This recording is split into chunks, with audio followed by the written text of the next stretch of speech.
E aí pessoal, bem-vindos a mais uma aula aqui do canal do YouTube do Cursinho Ideia. Então, vamos lá. Hoje a aula de Química 1 e finalmente a última parte do conteúdo de isomeria, aula 3/3, que vai tratar principalmente sobre o tema de isomeria óptica, o último tipo de isomeria que vamos estar abordando. Eu sou o professor Railson Souza, professor de Química aqui no Cursinho Ideia. Então, sem mais enrolação, vamos começar. Para a gente dar início a essa discussão sobre isomeria, eu gostaria de começar falando sobre um pouco de história. Então vamos lá, de onde surgiu essa isomeria óptica? Bem, lá por volta dos anos 1800, alguns cientistas, como o Jean-Baptiste Biot, eles estavam estudando a luz e eles descobriram um tipo específico de luz, que é a chamada luz plano polarizada, que é basicamente o que? É uma luz monocromática, ou seja, de apenas um comprimento de onda, e que ela se propaga em apenas um plano. Então ela é plano polarizada. E o que o Jean-Baptiste, o que o Biot ele percebeu? Que essa luz, quando ela atravessava alguns cristais, alguns líquidos, algumas substâncias, moléculas, se observava que a luz era desviava. Antes ela estava numa determinada direção, num determinado sentido, e depois de passar por essa substância, ela mudava a direção e o sentido da propagação dela. Então, o Biot se questionou, né? Por que isso acontecia? Bem, não foi ele que chegou à resposta. Porém, alguns anos depois, em 1846, o Louis Pasteur, que é um cara muito massa, principalmente um dos principais responsáveis pelo desenvolvimento do vinho, do processo de fermentação do vinho e diversas outras coisas no mundo da ciência. Enquanto ele estudava o processo de produção do vinho, ele descobriu o motivo dessa luz ser desviada por algumas moléculas. Então, qual seria esse motivo? Tá aqui o Pasteur, esse carinha aqui bem bonitinho, e tá aqui as moléculas que ele estava estudando. Que são moléculas o quê? Moléculas de ácido tartárico, um ácido orgânico muito presente na uva. Então, o Pasteur, ele descobriu que esse desvio da luz plano polarizada acontecia por conta das moléculas de ácido tartárico. E essas moléculas de ácido tartárico, elas tinham essa capacidade de desviar a luz, por isso elas eram chamadas de opticamente ativas, e elas tinham isômeros.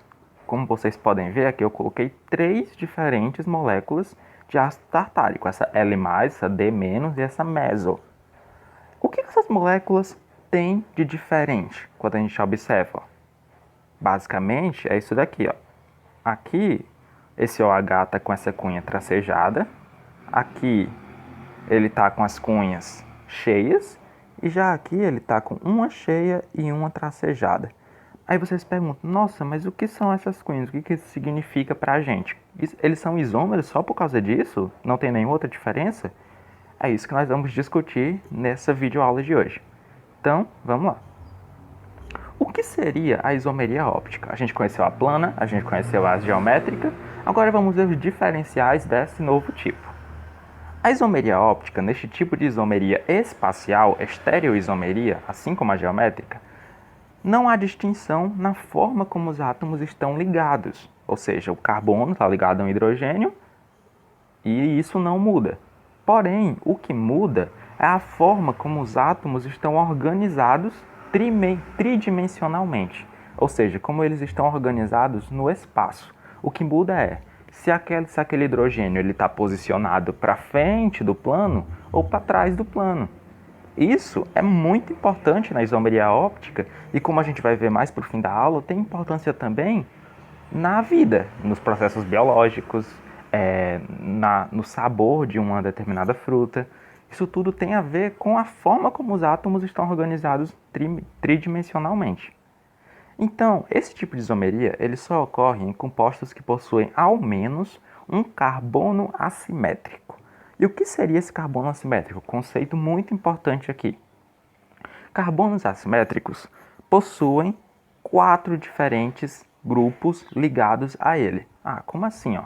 Eu tenho aqui um carbono E ele está ligado a R1, R2, R3 e R4, sendo que cada um desses grupos é um grupo diferente. Um exemplo, tá aqui, ó, eu tenho um carbono e ele está ligado a um grupo hidroxila, a um hidrogênio, a um grupo metil e a um grupo carboxila. São 4 grupos diferentes, por isso nós chamamos este de um carbono assimétrico, que geralmente é marcado com esse asteriscozinho que vocês veem aí em cima do carbono. Então, se numa molécula vocês veem que tem algum carbono que possui 4 grupos diferentes ligados a ele, pronto, já é suspeito. Aquilo dali tem isomeria óptica envolvida, certo? Tá, mas qual é a diferença entre essas moléculas que têm um carbono assimétrico, Railson? Dá para explicar melhor? Dá sim. A gente precisa desenvolver a capacidade de olhar para as moléculas numa visão tridimensional. Não dá mais para olhar para as moléculas simplesmente no papel. A gente tem que pegar elas do papel e colocar na nossa cabeça, né? Visualizar elas na nossa mente. Como assim, ó? Aqui eu vou trazer um exemplo para vocês. Essa molécula tem um carbono assimétrico, né? Tá aqui o carbono, ele está ligado a um hidrogênio, a um hidroxila, ao metil e a um grupo carboxila. E eu tenho a mesma molécula, também está ligada aos mesmos grupos, porém a gente observa que tem uma diferença, não é a mesma molécula. Por quê? Porque as cunhas tracejadas e cheias estão em posições diferentes. Então, vamos lá, com calma. O que representa essas cunhas? Gente, essa cunha aqui, ó, cheia, ela representa que o grupo está fora do plano. Então é como se esse OH ele estivesse saindo da tela, indo na direção do rosto de vocês. Já essa cunha tracejada aqui do hidrogênio, ele representa que o grupo está para fora do plano, para trás do plano, não para frente, para trás. É como se ele estivesse saindo da parte de trás do seu notebook, do seu celular, etc. Já essas cunhas normais aqui, é como se eles estivessem dentro do plano, como se eles estivessem de fato na tela do celular, do notebook. Mesma coisa vale para outra molécula. O OH está aqui para frente, o hidrogênio está lá para trás e as outras duas estão no plano. Porém, as duas moléculas estão organizadas de um modo diferente. Se você for olhar bem, ó, se eu traçar aqui uma linha assim, isso daqui vocês fingem que é um espelho, a gente vai ver que essas duas imagens é como se eu pegasse essa molécula, eu colocasse ela num espelho e lá no espelho eu ia ver essa daqui, uma imagem espelhada dela. Então, quando eu tenho esse efeito de imagem espelhada, eu estou visualizando a isomeria óptica. Se elas fossem iguais, ó, é possível colocar essas duas moléculas uma sobre a outra? Eu consigo pegar essa molécula aqui e colocar ela em cima dela e dar certinho, combinar bem direitinho? Não, né? Se eu conseguisse fazer isso, elas duas seriam iguais. Mas não tem como, ó, eu pegar essa molécula e mover ela para cá, gente. É impossível. Não tem como eu fazer isso, ó. O hidrogênio ia ficar aqui em cima do metil, o metil ia ficar aqui em cima do hidrogênio, os OHs não iam ficar um em cima do outro, esses grupos aqui também não. Então, elas não são a mesma molécula, elas são diferentes. Então, não. Na realidade, elas são imagens espelhadas. E por isso, essas moléculas que possuem um carbono assimétrico e são imagens espelhadas, nós vamos chamar de enantiômeros, que são o principal tipo de isômero óptico. Então, enantiômeros são moléculas com carbono assimétrico e que seus isômeros não se sobrepõem. Certo? Então aqui a gente apresentou o tipo de isomeria mais comum na isomeria óptica, que são os enantiômeros, moléculas com carbono assimétrico e que não se sobrepõem, os seus isômeros, né? Então, seguindo adiante, olhando ainda para essa visão tridimensional, a gente poderia visualizar dessa forma aqui, ó. O que a gente tem aqui? A gente tem, ó, vejam bem, aqui eu tenho esse grupo vermelho, e esse grupo vermelho ele está bem aqui na outra molécula. Eu não consigo sobrepor essas duas moléculas da forma. Novamente, ó, É como se tivesse um espelho aqui, como se essa fosse uma imagem espelhada dessa, e vice-versa. Ó, o azul, da mesma forma, é como se eles estivessem num espelho. Elas não se sobrepõem. Sendo assim, essas moléculas, considerando todos esses grupos diferentes, também seriam enantiômeros. Ok, seguindo adiante. Agora que nós sabemos que essas moléculas são de fato diferentes, como que nós vamos dar nome para elas? Nossa, agora é outra história. Vamos lá. Agora a gente precisa conhecer a tal da nomenclatura R e S. Nós vamos utilizar as regras de prioridade para avaliar como os grupos estão organizados na molécula. Essas regras de prioridade são aquelas lá do Cole que nós vimos lá na isomeria geométrica, ou seja, principalmente é com relação ao número atômico. Quem tem o maior número atômico tem maior prioridade. Então, ó, vamos pegar essa molécula aqui como nosso exemplo. Novamente, a gente tem um carbono ligado a um hidrogênio, ao metil, à hidroxila e ao carboxílio. E a um grupo carboxila. 4 grupos diferentes, carbono assimétrico, aqui que está circulado de vermelho. Certo, vamos lá. Numere as prioridades. Primeiro passo, você vai numerar as prioridades de 1 a 4, seguindo o número atômico do primeiro átomo diferente. Como assim, ó? Quem tem o maior número atômico aqui é o oxigênio. Então eu já sei que o grupo hidroxila vai ser o número 1, prioridade 1. Depois, eu tenho esse carbono que está ligado a oxigênios. O carbono, aqui tem 2 átomos ligados ao carbono, porém um é com hidrogênio e outro é com oxigênio. Então esse daqui tem prioridade 2 e o outro tem prioridade 3.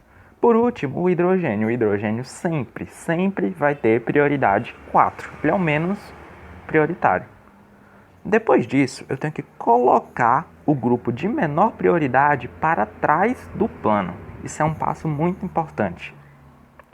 Por quê? O grupo de menor prioridade, a gente vai esquecer ele. A gente vai afastar ele da nossa visão. Como que eu faço isso? A gente está vendo que o OH aqui está para fora do plano, né? Então eu vou colocar o hidrogênio para trás. Eu vou simplesmente desenhar aqui como se fosse uma cunha tracejada e pronto. Ele está para trás do plano, ele não incomoda mais a gente. E aí eu vou focar a atenção nos 3 grupos de maior prioridade. E aí o que eu faço? Eu vou seguir a ordem dos grupos. Se a prioridade cresce no sentido horário, eu tenho uma molécula R. Se ela cresce no sentido anti-horário, eu tenho uma molécula S. Vamos ver como é que funciona isso. O que a gente observa aqui? O H é o 1, depois aqui vem para o 2, depois aqui vem para o 3. Está girando nesse sentido. Esse sentido aqui é o quê? É o sentido anti-horário, o inverso do sentido do relógio. Então, se a gente observa que a prioridade cresce no sentido anti-horário, como nessa molécula, a gente tem um isômero S, ok? E se não fosse assim? Se a gente tivesse a mesma molécula, porém só com uma pequena diferença. O grupo H não está com a cunha cheia, ele está com a cunha tracejada. O OH está para trás do plano, gente. Então aqui a coisa se complica. Então, eu tenho que fazer o quê? Eu tenho que colocar o grupo de menor prioridade para trás do plano. Quem é o menor prioridade? É o hidrogênio. Então eu vou remodelar essa minha molécula, eu posso fazer isso na minha cabeça, colocando o hidrogênio lá para trás, eu posso usar um modelo com massinhas de modelar e tal, posso fazer na minha casa com os palitos, até recomendo que vocês façam, ajuda bastante. Posso desenhar no papel, igual eu vou fazer aqui no slide, para tentar visualizar, porque prestem atenção. Se eu simplesmente fizesse aqui, 1, 2, 3, seria a mesma coisa do anterior, anti-horário. Porém, o OH está para trás. Eu não quero o OH para trás, eu quero o hidrogênio para trás. Quando eu faço isso, vai inverter a configuração. Então, em vez de girar assim, vai girar no sentido horário. Então, vamos ver isso. Tá aqui. O que eu fiz aqui, gente? O hidrogênio que estava para frente, eu coloquei aqui, mudei ele de posição com o OH. Eu fiz essa inversão. Então o OH foi para lá para frente e o hidrogênio veio para cá, para trás. Eu fiz essa inversão, é como se eu virasse a minha molécula. Os outros dois grupos permaneceram na posição deles. E aí o que eu observei? Ó? Que a molécula agora está girando aqui. Ó. 1, 2, 3. 1, 2, 3. Sentido horário. Ou seja, logo isômero R.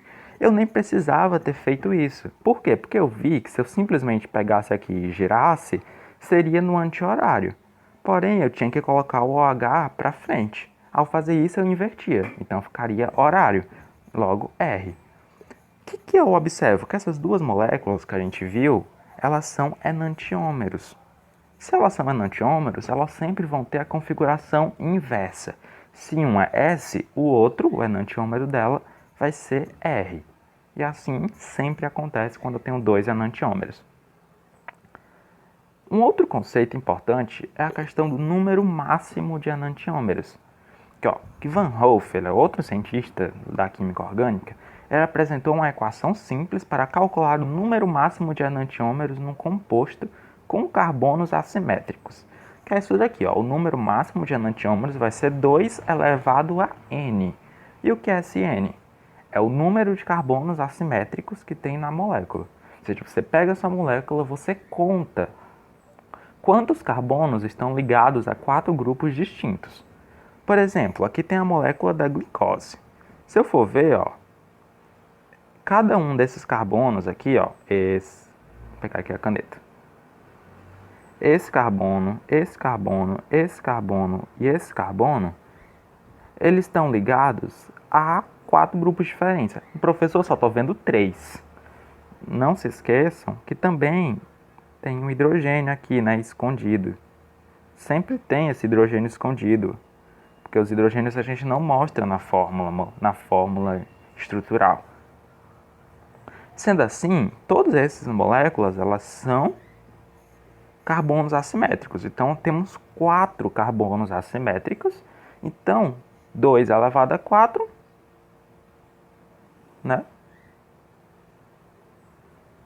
ficou parecendo um Z. A gente obtém 16 possíveis enantiômeros. Aí, se eu pego essa outra molécula aqui, gigante, é a molécula de colesterol, eu estou dizendo para vocês que ela tem 8 carbonos assimétricos. Será que vocês conseguem encontrá-los? Pausem aí o vídeo e tentem encontrar esses 8 carbonos. Certo?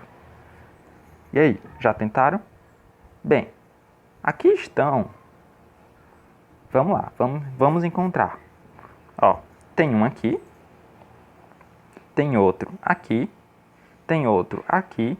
Tem outro aqui. Tem outro aqui. Aqui, aqui e aqui. Meus 8 carbonos assimétricos nessa molécula de colesterol. Se ela tem 8 carbonos assimétricos, então o número de enantiômeros vai ser 2 elevado a 8. 256 possíveis enantiômeros. É muito importante destacar esses possíveis, que nem toda molécula opticamente ativa ela vai ser um enantiômero. Como vocês viram lá no começo, no ácido tartárico. D+, L-, composto meso. Isso são outras classificações que não são tão relevantes para a gente, porém também são compostos opticamente ativos, isômeros ópticos. Então, gente, para finalizar, isomeria óptica é importante no mundo real? É muito importante. Se uma molécula está para frente ou para trás do plano, é fundamental. Eu trouxe 2 exemplos. O primeiro é o caso talidomida. Talvez vocês já tenham ouvido falar. Talidomida é um composto que é comumente utilizado em remédios, alguns comprimidos e tal. Porém, no século passado, lá pelos anos 1900 e pouco, teve um acidente envolvendo a talidomida. Qual foi a grande questão? Algumas grávidas, elas estavam tomando esse remédio, a talidomida, e começaram a desenvolver sintomas. A talidomida era usada como sedativo, para ajudar na náusea e tal. Porém, quando a criança nasceu, alguns nasceram com problemas. Algumas partes do corpo mal definidas e tal, braços, pernas. Por que aconteceu isso? Foi simplesmente por causa de uma diferença na molécula, no qual se observou aqui, ó, que a talidomida ela tem dois enantiômeros, o enantiômero R e o enantiômero S. Então, o enantiômero R, ele de fato age como sedativo. Porém, o enantiômero S, se ele consumido na gravidez, ele causa problemas na formação do bebê. Então, o que acabou acontecendo foi isso, de que estavam gerando confusão entre os dois enantiômeros na produção da talidomida, e um deles causava esse efeito super prejudicial. Sendo que, olhem só, a única diferença na estrutura está aqui, ó. Na forma como esses átomos estão organizados no espaço. Então, só essa diferença ela mudou completamente a propriedade dessas moléculas. Isso é muito comum em outros fármacos e outros produtos, remédios e tudo mais. Um exemplo mais do cotidiano é o limoneno. O que é o limoneno? O limoneno ele é um óleo essencial que dá o odor de diversas substâncias. Como, por exemplo, eu trouxe aqui o limoneno R e o limoneno S, que também mudam somente essa ligação aqui, ó, que uma está para trás do plano e outro está para frente do plano, e isso muda completamente a propriedade, porque o limoneno R, ele é o aroma da laranja. Já o limoneno S, ele é o aroma do limão. Então a diferença entre os aromas da laranja e do limão ocorre justamente por causa de uma diferença na forma tridimensional da molécula de limoneno. Me digam se isso não é super interessante. Bem, gente, o que a gente tinha para hoje de isomeria óptica era isso. Eu espero que tenha ficado claro, que vocês tenham entendido. É um assunto bastante denso, bastante interessante e que costuma aparecer nas provas.